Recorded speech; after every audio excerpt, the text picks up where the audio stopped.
Yung card papakita ron. Isa po. Ay, wala pa mga ko nun. Bukod ba ito? Bukod to? Magkaiba kami sir. Balikas mo bayar ko to. Sir, kakabitan nila kayo doon. Papakabit kayo ng ano sir, RFID natin. Mga may bayar? Yung toll fee nyo, pwede nyo ipasok na doon. Yung babayad. Ayun. Libre kasi yung installation sir. Ganun ba? Thank you. Ma'am, dito ma'am. Ma'am, dito.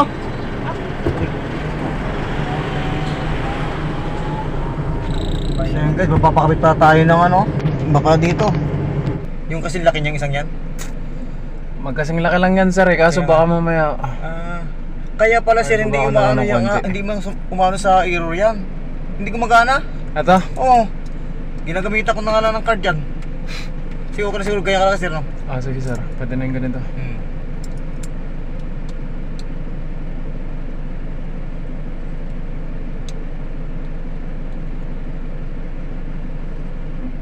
Kasi hindi siya hindi gumagana dahil medyo makitid yung ano niya. Kakat ng sticker.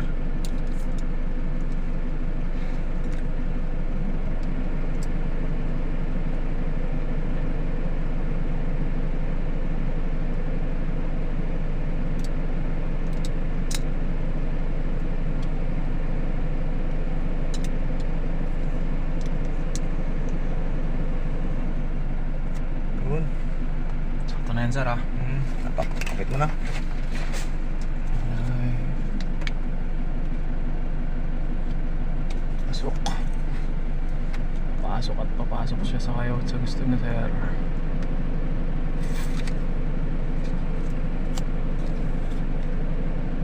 Sweet pala yun.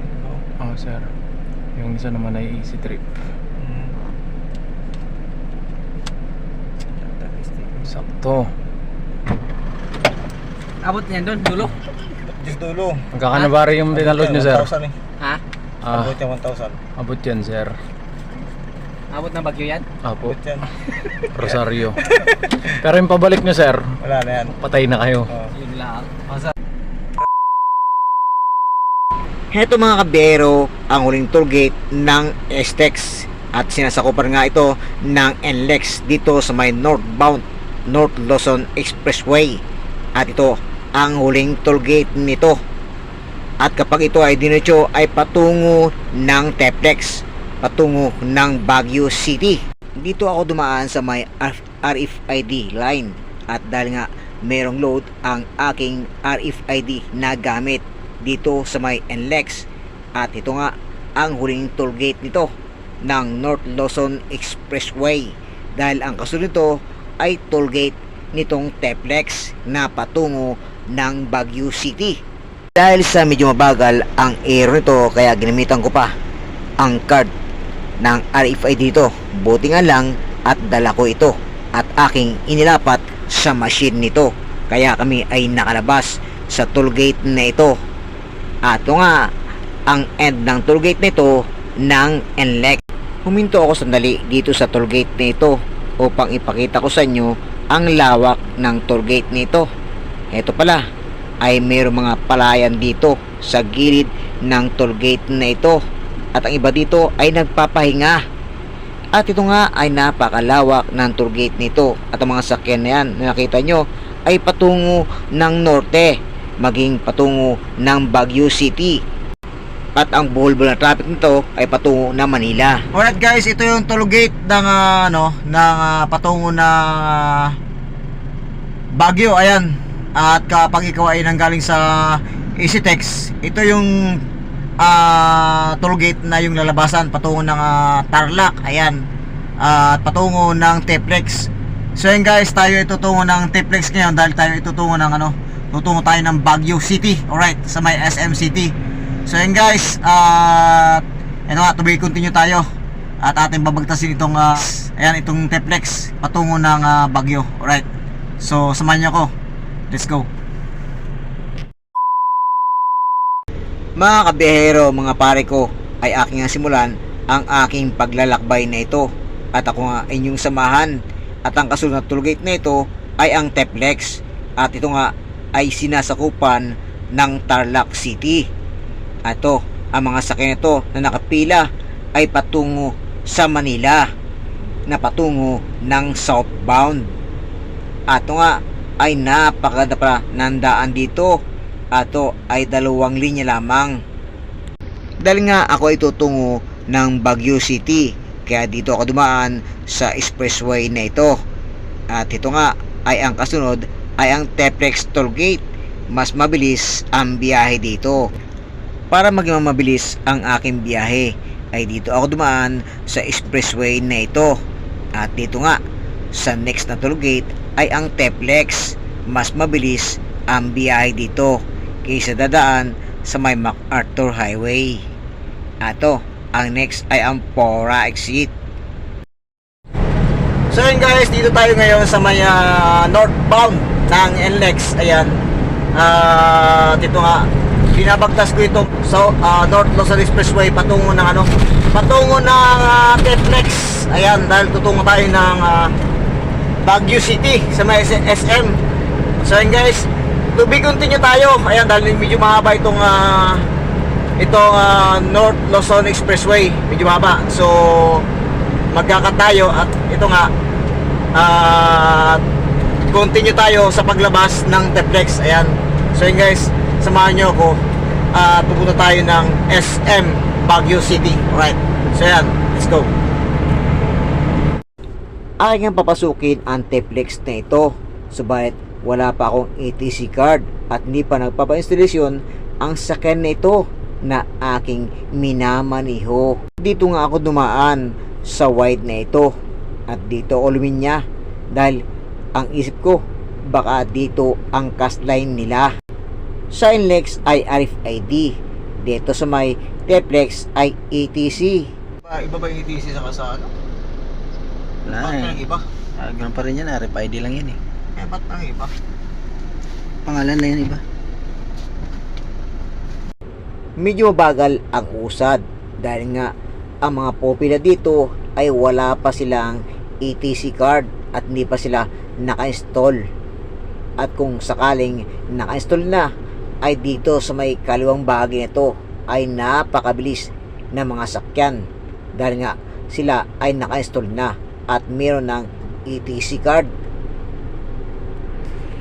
Unang daan ko pa lang dito sa may Teplex na ito, kaya pati kasama ko ay nalito na rin kung magkaiba nga ba ang ETC sa RFID. At dahil nga ito ay Teplex, dito nga kami pumila dahil ang pag-alam ko ay cash dito. At sa kaliwa nga ay ang RFID card, subalit hindi pala kundi ETC card. Ang pagkakalam ko ay RFID pa rin ang ginagamit dito, kaya para ako ay sure ball ay dito ako dumaan sa linya na ito dahil ang pagkakalam ko ay cash ito. Kaya ito, aalamin natin ngayon kung ano nga ba ang ETC line na ito, kung magkaiba nga ba ang RFID at ang ETC na ito. Magkaiba kami sir. Balikas mo ba ko to? Sir, kakabitan nila kayo doon. Papakabit kayo ng sir, RFID natin. May ba? Yung toll fee nyo, pwede nyo ipasok na doon. Yung kabayan. Ayun. Libre kasi yung installation sir. Ganun ba? Thank you. Ma'am, dito ma'am. Ma'am, dito.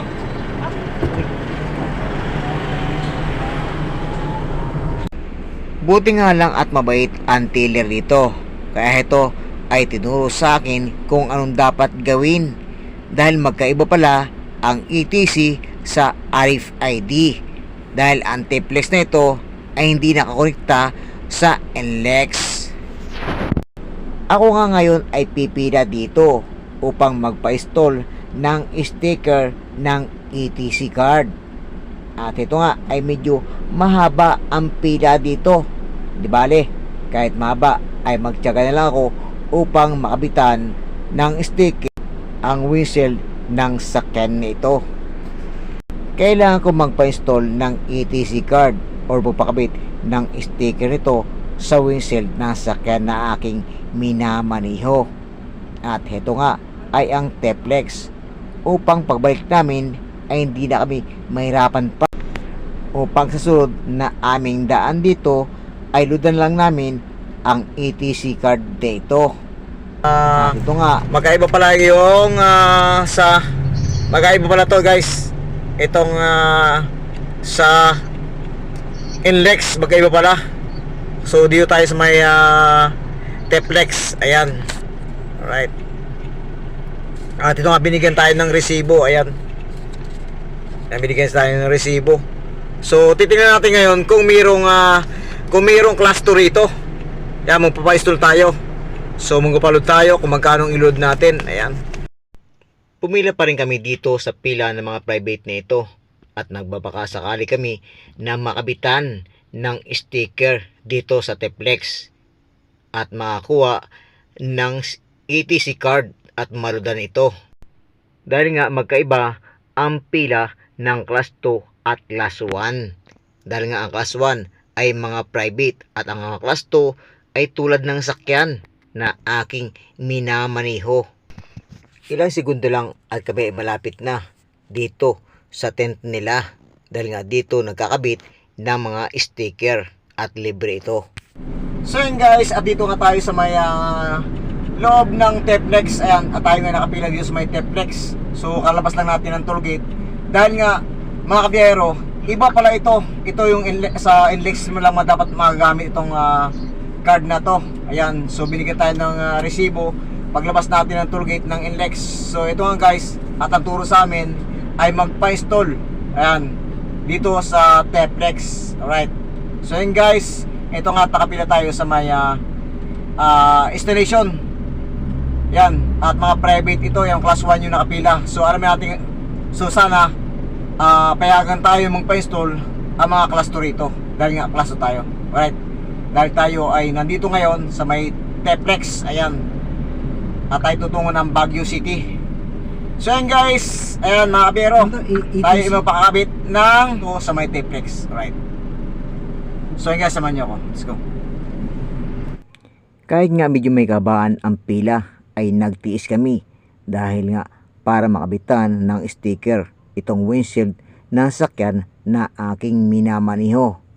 Halos nakikita ko rito ay mga private ang nakapila dito, walang class 2.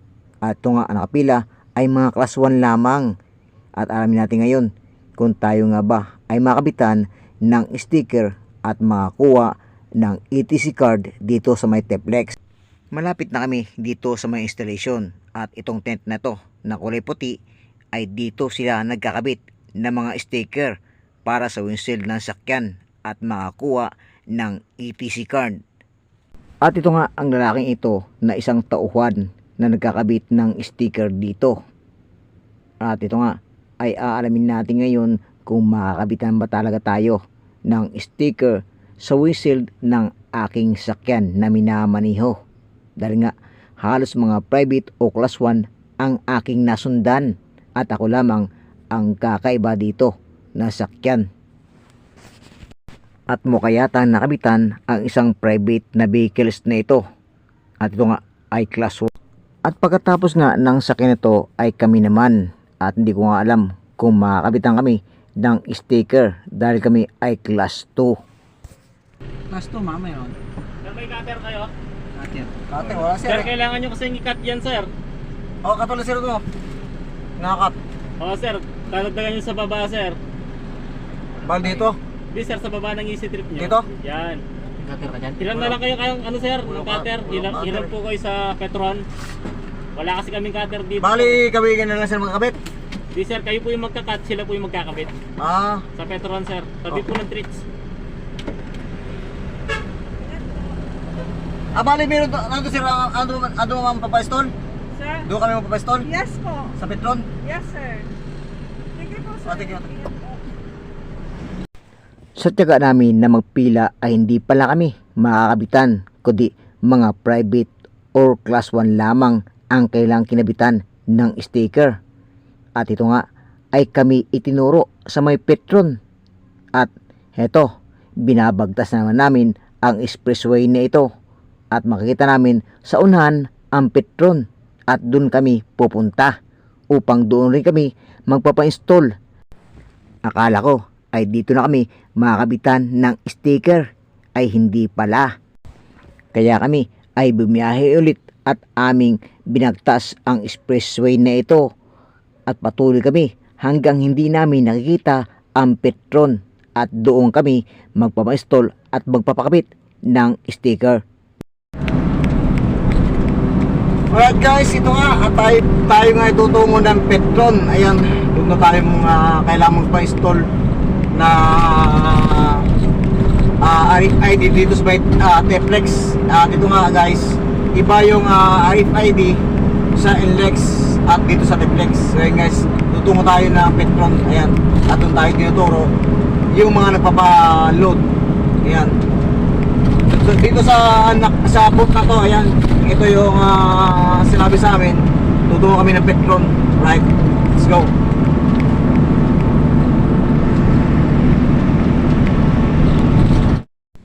Medyo may kalayuan pa naman ang Petron mula sa booth na aming pinanggalingan. Akala ko nga ay doon na kami makabitan. Habang kami bumabiyahe ay aking napansin ang malawak na bukirin dito. At ito ay sinasakupan pa rin ng Tarlac. 2 kilometers na lang at Victoria exit na. At ito nga, napakaganda ng kailang pananim. At ang mga lingwahe dito ay mga Ilocano at Ilocana dito sa may Tarlac. Kitang-kita ko ang kalawakan ng kailang mga pananim at ito nga ay ang mga palay. Napakalawak ng daan na ito. At ito ay malapit na kami sa may Petron at aking nga natanaw ang sign na ito, atong kulay white na ito. At dito na kami kakanan. Sana sa Petron na ito ay makabitan kami ng sticker nitong ATC. At dito nga sa may Teplex. At samahan nyo ako dito sa may loob ng Petron na ito. At dito nga tayo magpapa-install ng ATC card at papakabit ng sticker. Kung kailangan mo pala ng gasolina at diesel ay hindi kakabahan dito sa loob ng Teplex dahil meron ditong Petron at napakalawak nga ng Petron na ito at napakalinis pa, napakalaki pa ng parkingan nila. At sa una nga ay doon kami paparking sa mga truck na ito at dito kami gigilid upang mabilis ang pagpa-install ng sticker dito sa loob ng Petron na ito. At dito nga ako pipila. Dito.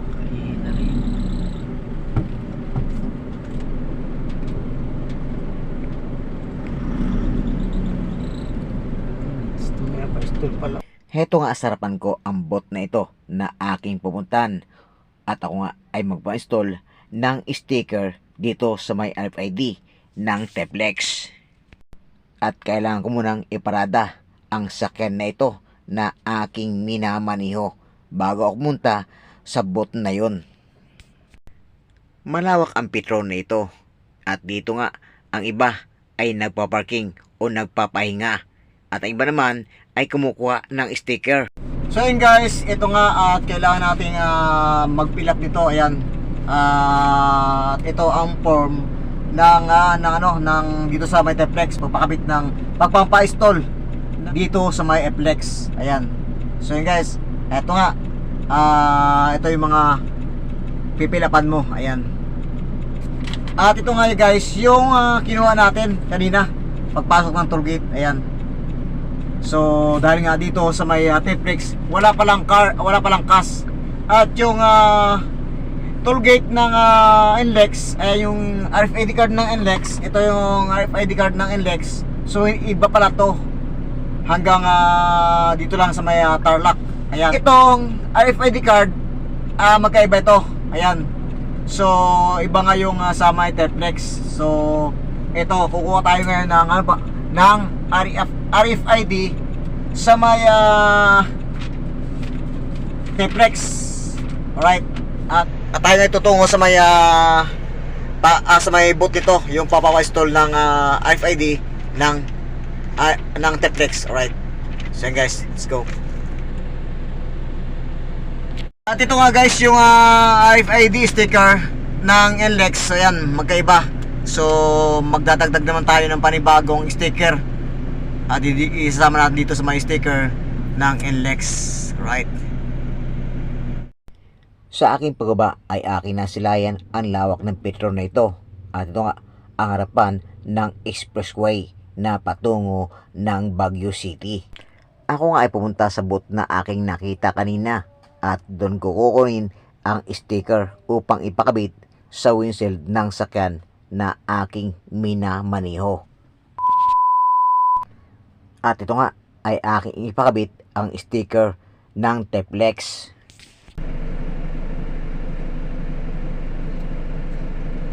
Pwede sir, hindi ka malaki. Sige sir. Yung tamang laki lang. Ganito. Taas mo pa konti. Yan. Oh yan. Yung kasing laki niyang isang yan. Magkasing laki lang yan sir kaso Kaya baka mamaya kaya pala sir, Ay, hindi gumagawa umano ng yan. konti. Hindi umano sa error yan. Hindi gumagana. Ito? Oo. Ginagamitan ko na nga lang ng card yan. Siguro ka na siguro, kaya ka lang sir, no? Sige sir. Pwede na yung ganito.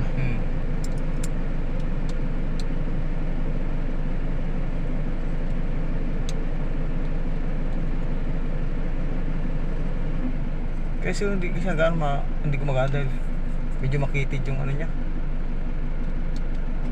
Kakat ng sticker.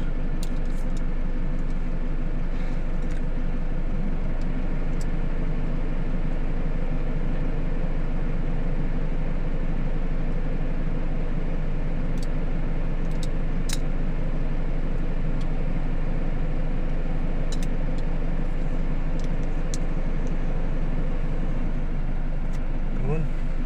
Sakto na yan sir Kapit mo na.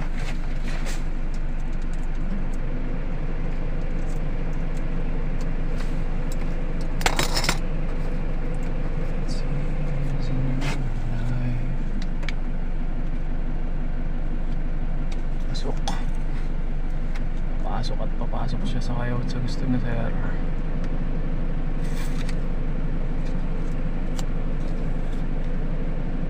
Sweep pala yun. Sir. Yung isa naman ay easy trip. Sakto. Abot niyan doon, dulo. Just dulo. Magkakanabari yung dinaload niyo sir. 1,000 eh. Ha? Abot yung 1,000. Abot yan sir. Abot ng Bagyo yan? Apo. Abot yan. Rosario. Pero yung pabalik niyo sir, Wala na yan. patay na kayo. Yun lang. Sir. Alright guys, ito yung sticker ng sticker ng T-Flex. Ayan. At ito naman yung sa NLEX. So yan, dalawa na sila nakakabit dyan. Alright.